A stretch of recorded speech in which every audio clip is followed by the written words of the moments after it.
Garcia, here with our special guest. I'm here with Rick, Spurs Nation Vela, What up, Spurs fans? and our other special guest, Thomas the Spurs Dude Vega. What's going on, everybody? So today we're just going to talk about some of the off-season moves the Spurs have made this season. Namely, one, LaMarcus Aldridge. Two, David West. And another great pickup that they got is they got Ray McCollum and to take the place of Corey Joseph. So I'll start off with you guys. What do you all think of our new roster? Wait. Oh yeah, Joe. Obviously the Spurs, they made a lot of key moves in the off season, and LaMarcus Aldridge was really the biggest pickup of the NBA free agency. He was looked at, by a lot of teams, and the Spurs were lucky enough to draw him in and lure him into the Spurs and Pop and R.C. Buford and give Tim Duncan and Tony Parker, Kawhi Leonard and Patty Mills a lot of credit. They were also there in the meeting as well, and they flew and they took out their time to go meet up with LaMarcus Aldridge. And this is something that the Spurs never really do. They're not known to go out and wine them and dine them and all that. yeah, they're not known to go out and bring in free agents or especially even Pop, recruit dude. them. Especially Pop, man. Yeah, especially Pop. Especially Coach Pop and the Spurs. They did a good job in free agency. They got an A+. According to my board, they got an A+, and they made a lot of solid pickups in David West, another NBA veteran that can give you solid minutes in power forward position for to come off the bench for Tim Duncan, and also David West brings a lot of veteranship experience, and he took a lot less money, exactly $6 million less. He left on the table in Indiana to play with the Spurs. We talked about Ray McCollum also coming to the Spurs, and the Spurs traded second round draft pick to the Kings for McCollum, and he's going to come right away and take Corey Joseph's spot and Be productive. He's a solid point guard, and he'll make one heck of a third string point guard, especially for Tony Parker and Patty Mills, and now you have Ray McCollum. And we got him at a rock bottom price. Basically, Yeah, almost exactly. for free.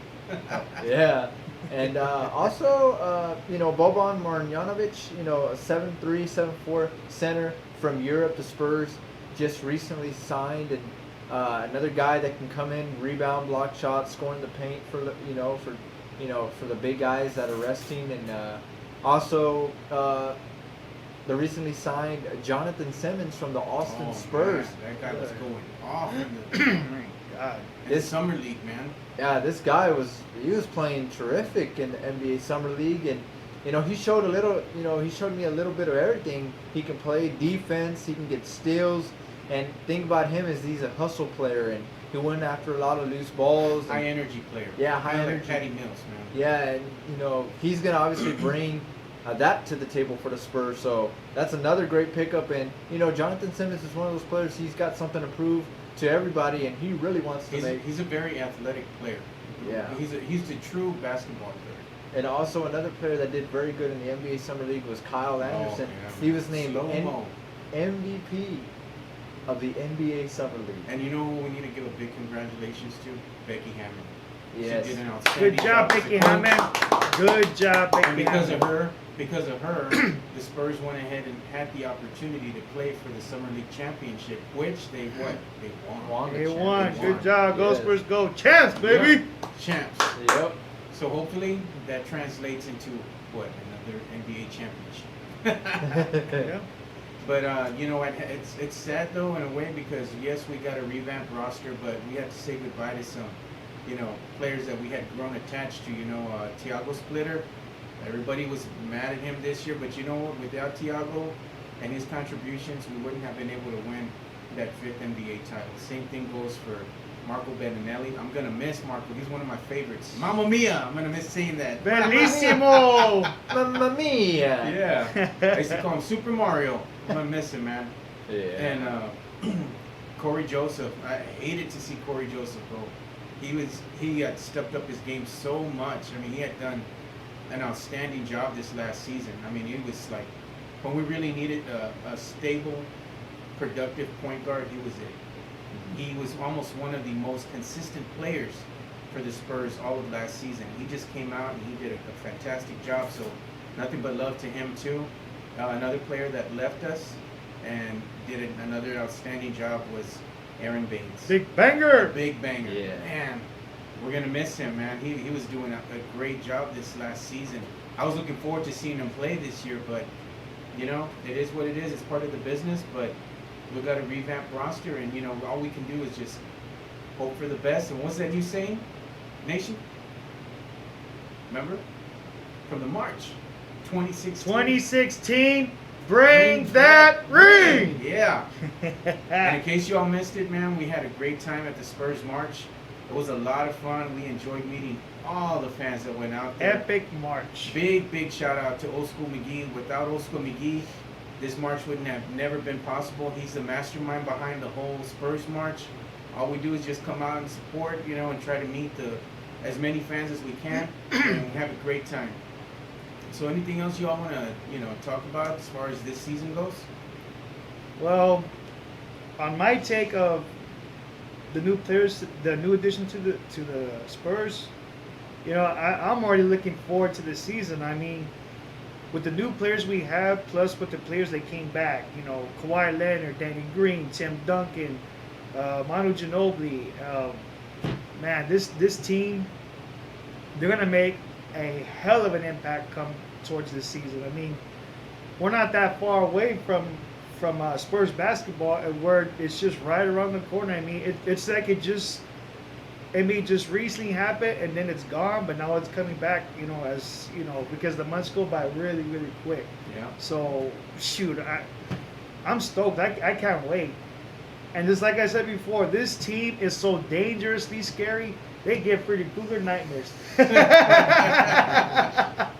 Oh, you know my what? One God. person I want to give a big shout out to, Leonard. Miss you, brother. Wish you were here, man. Big shout out to you, Leonard Spursman Johnson. But yeah, the season's gonna be a great one. We all look forward to seeing what's gonna happen. But remember, we all talked about too that the Spurs are gonna have a big bullseye on their backs now.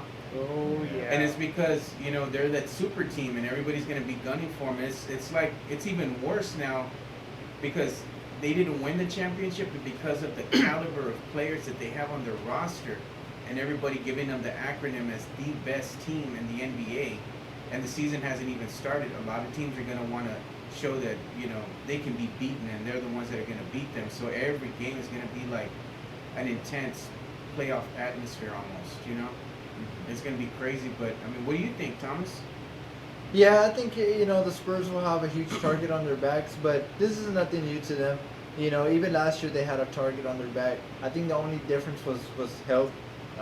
You know, that's what kind of prevented them from getting out the first round. But, you know, another interesting thing that I want to bring up for next season is that the NBA did change the playoff formatting. It will no longer be division winners. That best will be records. Yeah, but it'll go by best record. So no more of this. You won your division, you get home court, even though another team, you know, has a better record than you. That's not going to fly this year. So, and that would have, had that been, you know, put into effect last season, the Spurs would have played the Los Angeles Clippers in the first round. They weren't supposed to play the Clippers in the first round. That was more of a Western Conference Finals And it shouldn't matchup. have happened that early on. And, you know, Adam Silver even addressed that. And, you know, so you can pretty much just say that series, we can erase that. The Clippers showed that they were nothing but flukes. Exactly what I said. So, you know, there hasn't been a team yet to beat the Spurs to go on to win the whole NBA Finals. Until that happens, it's like, you know, I don't take much out of those. Yeah. But you know, in terms of but in terms of having that target on their back, I think the Spurs will be able to adjust to that. Because even last year, like, you know, teams were already wanting to beat them. They know who the Spurs are, and even before LaMarcus Aldridge came, they, you know, they're a well-respected team. People know that when you play the Spurs, you have to bring your A game, because if you don't, they will make you pay for your mistakes. And, you know, adding LaMarcus Aldridge just makes them more dangerous, and not just Aldridge, but David West and all the other free agents that they were able to sign and bring in. And the Spurs, they're going to have a new, you know, a new goal this season to win a championship. And I think that after any year that they lose, they always come back stronger and they get that fire, that hunger back, and I think that's what It's they that really focus. need. They get their focus. You know, back, they you know? get focused, and I think they'll be locked in this year. And it's a process. It starts in training camp and preseason, and I will say this: I'm not worried about the first half of the season. That's not what we have to worry about. What we have to focus on is just winning, staying healthy, and going into the playoffs playing Spurs basketball. Because we know how the Spurs play. They wait to the rodeo road trip, and that's when they start really ticking. And so it'll be interesting to see the Spurs schedule once it comes out, which is sometime next month in August. We'll be seeing their schedule come out as well. So Spurs fans, be on the lookout for the Spurs schedule, and I'm pretty sure everyone will start marking their calendars for those big games, if you will. And I'm looking forward to the season. Shout outs to all the Spurs fans out there that watch our videos. I want to take the time to thank you guys for always watching us. I know you follow us on Facebook and Twitter, and we try to provide the best and informative. All of us try to do the best job we can for you guys. Yes, and it's all for you guys. And this is what being a part of Spurs Fan Cave is about, and Spurs Nation, and this is what it is to be a part of the Spurs family. It's not about me; it's about we. Yeah. And we come take together that. as a family. Yeah. That's what it is. We're a big family. All of us, all Spurs fans, are one big united family. Yeah, and another thing, Spurs fans. However you support your Spurs in any way, like I said, do not ever let anyone bring you down. That kind of negative stuff should give you the motivation to keep doing what you're doing and become a better person, a bigger person than anyone else who tries to bring you down. So however you rep your Spurs, whether it's a mask or however the way you decide to support up your Spurs, do it.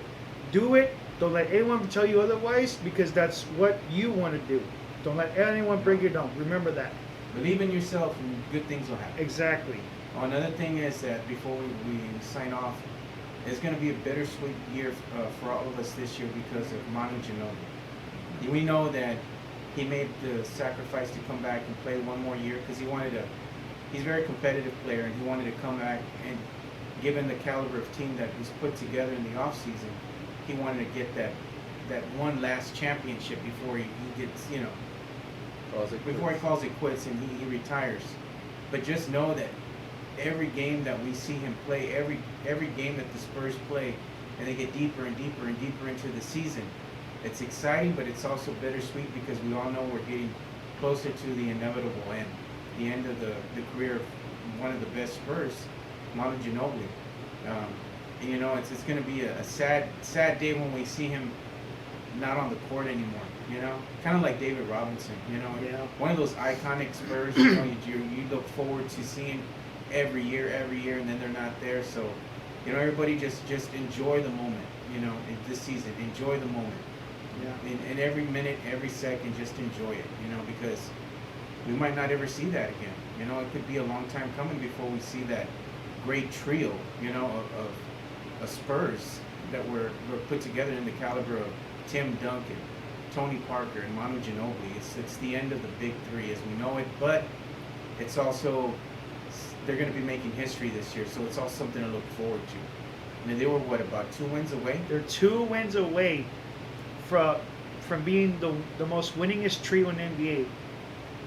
With Duncan, Parker, and Ginobili, just 2 wins away from passing the Celtics legends of Larry Bird, Kevin McHale, and Robert Parrish for being the winningest trio in the NBA history of all time. And that's a great accomplishment. To be done by a trio of Spurs, it's like, that's an amazing accomplishment. That's something that's going to be in the record books from here on out in NBA history. So, again, go Spurs, go. Yeah. And before we leave, I just wanted to mention, Spurs fans wondering where you can get your LaMarcus Aldridge t-shirts. They are available now at Academy Sports and Outdoors. So for those that want the LaMarcus Aldridge t-shirt, just check out Academy. I know they're not really online yet. They haven't been posted. You can get the replica jerseys online at NBAstore.com. But the T-shirts are available at Academy Sports and Outdoors for those who live in San Antonio. All right, guys. Well, that's all we have time for today. So until next time, Go Spurs, go!